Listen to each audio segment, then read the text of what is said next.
So student आता आपण हे इक्वेशन सोडवणार क्रॅमरच्या रूलने, ठीक आहे. तर बघा आता तुम्हाला जे रूल्स मी सांगितले होते ते थोडे तुम्हाला अवघड गेले असतील लक्षात ठेवण्यासाठी. आपण काय करू, त्याला जेव्हा प्रॉब्लेम सॉल्व्ह करू तर तेच रूल तुम्हाला इझी वाटायला लागतील. आता कसे सोडवायचे, अप्लाय कसे करायचे तर चला बघूया. बघा इक्वेशन हे जे दिलेलं आहे इक्वेशन नंबर 1 आहे, हे आहे इक्वेशन नंबर 2. आता याला जर आपण जनरल फॉर्म मध्ये लिहिलं तर जनरल फॉर्म काय असतो आपला, a1x b1y c1 0, किंवा आपण असे म्हणू शकतो a1 b1 बरोबर, a1x b1y c1 असे लिहिता येते.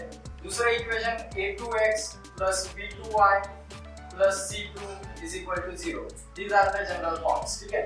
तर आता यामध्ये a1 a2 च्या व्हॅल्यूज लिहून घेऊ. a1 ची व्हॅल्यू काय असणार बघा 2, b1 ची व्हॅल्यू आहे 1, तसेच c1 ची व्हॅल्यू काय बघा 90. सेकंड इक्वेशन a2 ची व्हॅल्यू काय बघा 2, b2 ची व्हॅल्यू काय बघा -3, साइन सहित उचलायचं. c2 ची व्हॅल्यू काय बघा -3. तर अशा पद्धतीने आपण a1 a2 b1 b2 c1 c2 ची व्हॅल्यू मांडून घ्यायची. त्यानंतर आपली नेक्स्ट स्टेप आहे डिटर्मिनंट फाइंड आउट करा. डिटर्मिनंट साठी आपण काय व्हॅल्यूज घेत असतो आठवते का? बघा तुम्हाला म्हटलं होतं लक्षात ठेवा, d साठी आपण घेतो a1 a2 b1 b2, simple.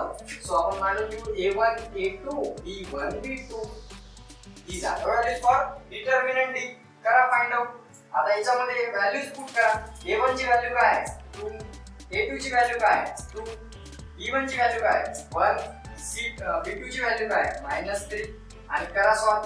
काय होतं cross multiplication 2 multiply by 3, 2 multiply by -3 आणि त्यानंतर मायनस दुसरं ब्रॅकेट आहे 2 मल्टिप्लाय बाय 1, 2 मल्टिप्लाय बाय 1.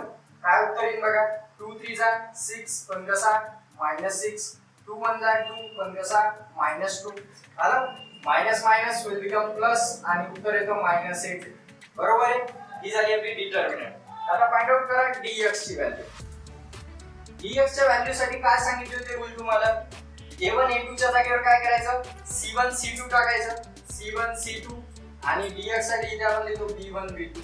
आलं लक्षात. तर आता या व्हॅल्यूज पुट अप करा. कशा करणार आपण, c1 ची व्हॅल्यू काय दिलेली 19, c2 ची व्हॅल्यू काय -3, b1 ची व्हॅल्यू काय 1 आणि b2 ची व्हॅल्यू -3. आलं लक्षात कसं करायचं. आता याला आपण काय करणार cross multiplication 19 multiply by -3 minus 1 multiply by -3. काढा उत्तर काय आहे 19 3 जा किती होतात 57 पण कसे मायनस इथे मायनस मायनस प्लस होते 3 1 जा 3 आणि मायनस मायनस प्लस सो +3. 57 +3 काय आन्सर येणार आपलं -57 +3 किती होते बघा याच्यातलं -54, राईट. तर अशा प्रकारे आपल्याला dx ची व्हॅल्यू मिळते. आता हे झाल्यानंतर आपण फाइंड आउट करणार dy ची व्हॅल्यू. आता dy च्या व्हॅल्यू साठी तुम्हाला माहिती आहे काय आहे, dy च्या व्हॅल्यू साठी परत आपल्याला हे लिहून दिले तुम्हाला असं. आता इथे आपण a1 a2 जशाच तसे ठेवणार आणि b1 b2 जागेवर c1 c2. हे बस इतकंच लक्षात ठेवायचं तुम्हाला, dy dx d dx dy. तर तीन गोष्टी लक्षात ठेवल्या क्रॅमर रूल संपला. बस एवढंच लक्षात ठेवा. आता काय व्हॅल्यू पुट अप करा.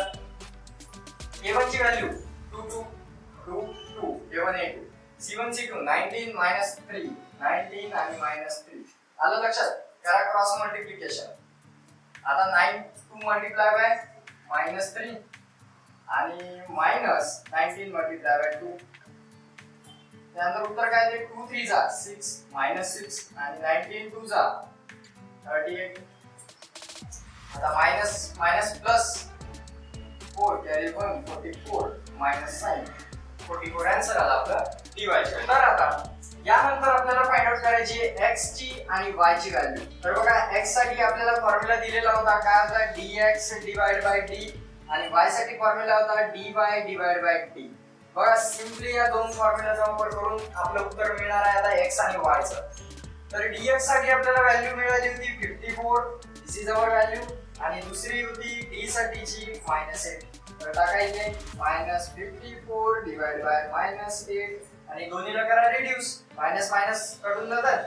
27 2 जा 54 आणि 4 2 जा 8. सो आपलं फायनल आन्सर आहे 27/4. तर अशा पद्धतीने आपण x ची व्हॅल्यू फाइंड आउट केली 27/4. तशीच आपण आता y ची व्हॅल्यू फाइंड आउट करणार. तर y च्या साठी आपल्याला dy चं उत्तर मिळालेलं आहे -44 आणि दुसरं आहे 844 डिवाइड बाय -8. तर याला जर रिड्यूस केलं आपण तर 11 4 जा 44 आणि 2 4 जा 8. सो 11 डिवाइड बाय 2 हे आपला याचा आन्सर आहे. तर अशा पद्धतीने आपण x आणि y च्या व्हॅल्यूज काढतो. तर आपलं सोल्युशन ऑफ इक्वेशन आहे x, y.